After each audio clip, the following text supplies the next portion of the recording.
మూలిగే నక్క మీద తాటికాయ పడ్డట్టుగా అసలే ఓటమి భయంతో ఉన్నటువంటి జగన్మోహన్ రెడ్డిని బీజేపీ జాతీయ నేత అరుణ్ సింగ్ మరింత భయపెడుతున్నాడు అంటూ ఒక వార్త సోషల్ మీడియా వేదికగా చక్కర్లు కొడుతున్నటువంటి నేపథ్యంలో ఈ అంశానికి సంబంధించి మనతో మాట్లాడేందుకు ప్రముఖ సీనియర్ జర్నలిస్ట్ దుర్గా వడ్లమణి గారు మనతో ఉన్నారు. మేడంతో మాట్లాడదాం. మేడం నమస్తే. మేడం నమస్తే. మూలిగే నక్క మీద తాటికాయ పడ్డట్టుగా అసలే ఓటమి భయంతో ఉన్నటువంటి జగన్మోహన్ రెడ్డిని భారతీయ జనతా పార్టీ జాతీయ నేత అరుణ్ సింగ్ మరింత భయపెడుతున్నాడు అంటూ ఒక వార్త సోషల్ మీడియా వేదికగా చక్కర్లు కొడుతూ ఉంది. ఏంటి మేడం, అరుణ్ సింగ్ గారు ఎందుకు జగన్మోహన్ రెడ్డి గారిని భయపెడుతున్నారు? అరుణ్ సింగ్ గారికి జగన్మోహన్ రెడ్డి గారు ఎందుకు భయపడుతున్నారు అంటే ఏం చెప్తారు?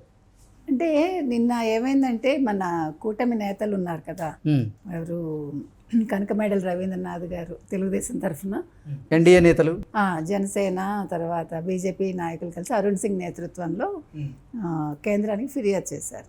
ఈ ఒక 8 ఆఫీసర్లను, ముఖ్యంగా మన డీజీపీ, ఆంధ్రప్రదేశ్ డీజీపీ ఎవరైతే ఉన్నారో ఆయన, తర్వాత మన జవహర్ రెడ్డి సిఎస్ గారు, ఇంకా ఒక 5-6 కలిపి అందరినీ మీరు ట్రాన్స్ఫర్ చేయండి అని చెప్పారు. ఎందుకు చెప్పారంటే ఆంధ్రప్రదేశ్ నుంచి ఆ 8 మంది అధికారులను తొలగించండి అంటూ కూడా తొలగించండి అని వినతి పత్రం ఇచ్చారు. ఎందుకు ఇచ్చారంటే ఈ 8 ఒకే సామాజిక వర్గానికి చెందిన వాళ్ళు, అంటే రెడ్డి కులానికి చెందిన వాళ్ళు. ఓకే, వీళ్ళందరూ ఎలా వచ్చారు?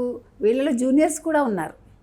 జూనియర్స్గా ఉన్న వాళ్ళకి ఆల్రెడీ వాళ్ళకి ప్రమోషన్స్ ఇచ్చి జగన్మోహన్ రెడ్డి ప్రభుత్వం 2-3 ఏళ్ల క్రితం కొంతమందిని తీసుకొచ్చింది. మిగతా వాళ్ళని డెప్యుటేషన్ మీద కేంద్రం నుంచి తెచ్చుకున్నారు. వీళ్ళు ఐఆర్ఎస్లు ఉన్నారు, రకరకాలుగా ఉన్నారు. అంటే సీనియర్స్ని కాదని కొంతమందిని అక్కడ సెంట్రల్ నుంచి కొంతమందిని తెచ్చుకున్నాడు ఈయన. అంటే ఎవరు వాళ్ళందరూ? చాలా మటుకి ఆయన కాన్స్టిట్యున్సీకి చెందిన వాళ్ళు, కడప నియోజకవర్గానికి చెందిన వాళ్ళు, ఈయనకి కావాల్సిన వాళ్ళు. అలాంటి వాళ్ళని తెచ్చుకుని వీళ్ళందరినీ ఉన్నత స్థానాల్లో పెట్టుకున్నాడు. అంటే తన మాట వింటారు, తనకు అనుకూలంగా పనిచేస్తారు అన్న ఒక చక్కటి ఉద్దేశంతో వాళ్ళని తెచ్చుకున్నాడు ఆయన. వాళ్ళు అలాగే ఆ కృతజ్ఞత వాళ్ళు చూపిస్తూనే వస్తున్నారు. అప్పటి నుంచి ఇప్పటివరకు 5 ఏళ్ళు చూపించారు. కానీ ఇప్పుడు చూపిస్తే మరి జనాలకు ఇబ్బంది కదా. ఇప్పుడు అదే కృతజ్ఞత భావంతో వాళ్ళు ఉండి రేపొద్దున ఎన్నికల్లో దొంగ ఓట్లు వేయించారనుకోండి, నష్టం ప్రజలకు. ముందు ప్రతిపక్షాలకు ఎంత నష్టమో అంతకు మించి నష్టం ప్రజలకి. ప్రజలు ఇప్పటికే విసిగిపోయి ఉన్నారు జగన్మోహన్ రెడ్డితోటి. వాళ్ళకి ఏం చేయాలో తెలియని స్థితిలో మేము ఓటు వేసి తప్పు చేశాము. నిన్న మనం అతను ఎవరు, ఆ సతీష్ కుమార్ విషయంలో, దుర్గారావు విషయంలో మనం చూస్తున్నాం. ఇవాళ ఆ తల్లిదండ్రులు మేము పెట్రోల్ పోసి తగలబెట్టుకుంటాము, మా పిల్లల్ని మాకు అప్పచెప్పకపోతే, మా మీద దాడి చేస్తే ఊరుకోము అనే స్టేజ్కి వచ్చి ఆ వడ్డెర సంఘం వాళ్ళు ఏమంటున్నారంటే మేము పొరపాటు చేశాము, జగన్మోహన్ రెడ్డిని నమ్మి ఓటు వేసి అంటున్నారు. ఇది ఒక్క వర్గంతో ఆగిపోలేదు. ఇది ఆంధ్రప్రదేశ్లోని ప్రతి ఒక్కళ్ళ భావన ఇదేగా తయారైంది. అందుకని ఇప్పుడు ఇది నిజంగానే మూలిగే నక్క మీద తాటికాయ పడ్డట్టే. ఎందుకంటే ఒక పక్క ఈ నిన్న గులకరాయి సంఘటన, ఆ తర్వాత చూసుకుంటే మనకి 1 by 1 ఆయన చుట్టుకుంటున్నాయి మనం చూసుకుంటే. సో ఇది ఖచ్చితంగా జగన్మోహన్ రెడ్డికి ఇబ్బందికరమైన విషయాలే ఇవన్నీ. ఇప్పుడు ఈ వడ్డెర సంఘంతో ఇది ఆగిపోలేదు కదా, అన్ని సంఘాలు. అంటే ఎన్నికలు దగ్గర పడుతున్నటువంటి నేపథ్యంలో జగన్మోహన్ రెడ్డికి అలాగే వైఎస్ఆర్సీపీకి షాకుల మీద షాకులు తగులుతూ ఉన్నాయి అంటూ కూడా కొన్ని వార్తలు మనం చూస్తూ ఉన్నాం. ఆ విధంగానే వాటిని నిజం చేసేలాగానే కొన్ని సంఘటనలు కూడా, కొన్ని పరిస్థితులు కూడా జగన్మోహన్ రెడ్డికి ప్రతికూలంగా ఎదురయ్యాయి. ఆ ప్రతికూలత కోసమే ఆయన ఆ షాకుల మీద షాకులు తట్టుకోలేకే ఏం చేయాలో తెలియక మన గులకరాయితో కొట్టించుకున్నాడు. అదే రీజన్. అర్థమైందా మీకు? ఇప్పుడు రేపొద్దున్న నిన్న ఆయన చెప్పాడు, దేవుడు నన్ను ఆశీర్వదించాడు, అందుకనే నాకు కంటికి తగలలేదు, కణతకి తగలలేదు, పైన తగిలింది, నాకు దేవుడు చాలా పెద్ద స్క్రిప్ట్ రాశాడు అన్నాడు. ఇప్పుడు ఆ పెద్ద స్క్రిప్ట్ ఏంటో మనందరం బొర్రలు బద్దలు కొట్టుకోవాలి. ఎందుకంటే ఇంకా ఇవాళ నామినేషన్ల పర్వం మొదలైంది కదా. ఆ పెద్ద స్క్రిప్ట్ ఏమై ఉండొచ్చు అనేదే మనం ఆలోచించాలి. ఇంకా ఏం చేస్తాడో, ఏమి చెడు జరుగుతుందో ఆంధ్రప్రదేశ్లో, ఎవరైనా పోతారా, ఉంటారా, ఏ రకంగానైనా మనం తీసుకోవచ్చు. ఈయన నెగ్గటం కోసం ఏ రకంగా చేస్తాడు, ఇవన్నీ కూడా మనం ఆలోచించాలి. ఆ పెద్ద స్క్రిప్ట్ ఏంటో ఇప్పుడు మనం ఆలోచించాలి. ఇప్పుడు ఇంకొకటి ఏమైందంటే ఆయనకి ఎటు చూసినా మీరు చెప్పిన నెగిటివ్. సొంత తల్లి ఊరు వెళ్ళిపోయింది, అంటే అమెరికా వెళ్ళిపోయింది, చెల్లెళ్ళు వ్యతిరేకం అయిపోయారు, భారతి ఇంటి పోరు ఉంటుంది కదా ఎంతైనా. ఇప్పుడు అది మనకి తెలియదు ఏం జరుగుతుందో ఇంట్లో. అవినాష్ రెడ్డిది ఒకటి ఉంది తలనొప్పి ఆయనకి. ఇక్కడ సిబిఐ ఓ పక్క ఎంక్వైరీలు ఉన్నాయి, ఈయన మీద కేసులు ఉన్నాయి. ఈయన ఇప్పుడు ఓడిపోతే కనుక అయితే అన్నీ ఆయనకి చుట్టుకుంటాయి. ఓ పక్క షాడో ముఖ్యమంత్రులు, తర్వాత ఆయనకు అనుకూలమైన వాళ్ళందరూ కూడా తప్పుల మీద తప్పులు చేస్తున్నారు.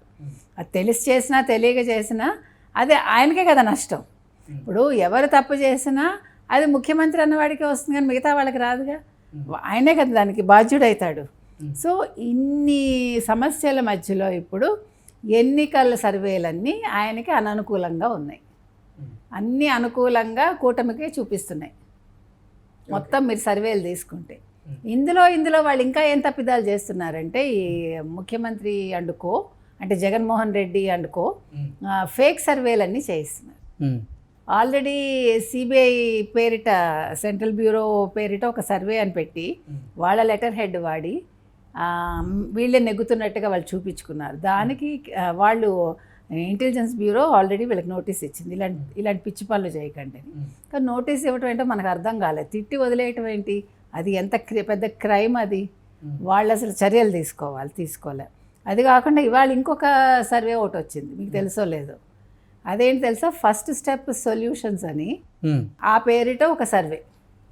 అందులో వీళ్ళకి 145 వీళ్ళకి, తర్వాత 22 లోక్సభ అని. ఇంతకీ ఆ ఫస్ట్ స్టెప్ సొల్యూషన్స్ ఏంటో తెలుసా మీకు? మీరు నవ్వుతారు వింటే. పశువులకి పొదుగుకి వచ్చే ఒక ఇన్ఫెక్షన్కి వాళ్ళు దీన్ని ఏమంటారు, వ్యాక్సిన్ తయారు చేస్తారు. అంటే వీళ్ళకి ఎంత బుర్రలు లేవో, వీళ్ళు పశువుల కంటే హీనంగా ఆలోచిస్తున్నారంటానికి తార్కాణం. ఇంత అయోమయంగా ఉందన్నమాట ఇప్పుడు జగన్మోహన్ రెడ్డి ప్రభుత్వం. మీకు అది చెప్పొస్తున్నాను నేను. ఓకే, ఇప్పుడు ఎన్డీఏ నేతలు ఆ 8 మంది అధికారుల మీద ఆంధ్రప్రదేశ్లో చర్యలు తీసుకోవాలి అంటూ కూడా కేంద్ర ఎన్నికల సంఘానికి వారు వినతిపత్రం ఇచ్చిన నేపథ్యంలో ఆ 8 మంది అధికారుల మీద కేంద్ర ఎన్నికల సంఘం చర్యలు తీసుకునే అవకాశం కనపడుతోందా? వారి మీద వెయిట్ వేసే అవకాశం ఉందా అంటే ఏం చెప్తారు?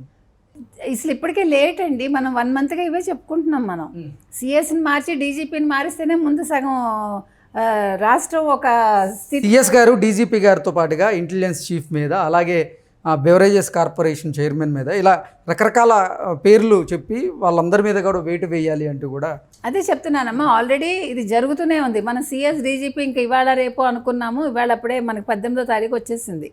ఇప్పటికే లేట్. అసలు ఎందుకు ఎన్నికల సంఘం ఇంత ఉదాసీనంగా ఉందో మనకు అర్థం కావట్లా. తీసుకోవాలి వెంటనే చర్యలు. తీసుకోకపోతే రేపొద్దున ఎన్నికలు సజావుగా జరగవు. రేపొద్దున ఎన్నికలు సజావుగా జరగాలంటే వీళ్ళు ట్రాన్స్ఫర్స్ అవ్వాలి, తర్వాత కేంద్ర బెటాలియన్స్ దిగాలి. ఎన్నికల్లో మనకి ఎటువంటి అరాచకాలు జరగకుండా ఉండాలంటే ఇవన్నీ కూడా ఈసారి కేంద్ర ప్రభుత్వం నెత్తి మీద చాలా పెద్ద బాధ్యతలు ఉన్నాయి ఆంధ్రప్రదేశ్కి సంబంధించి.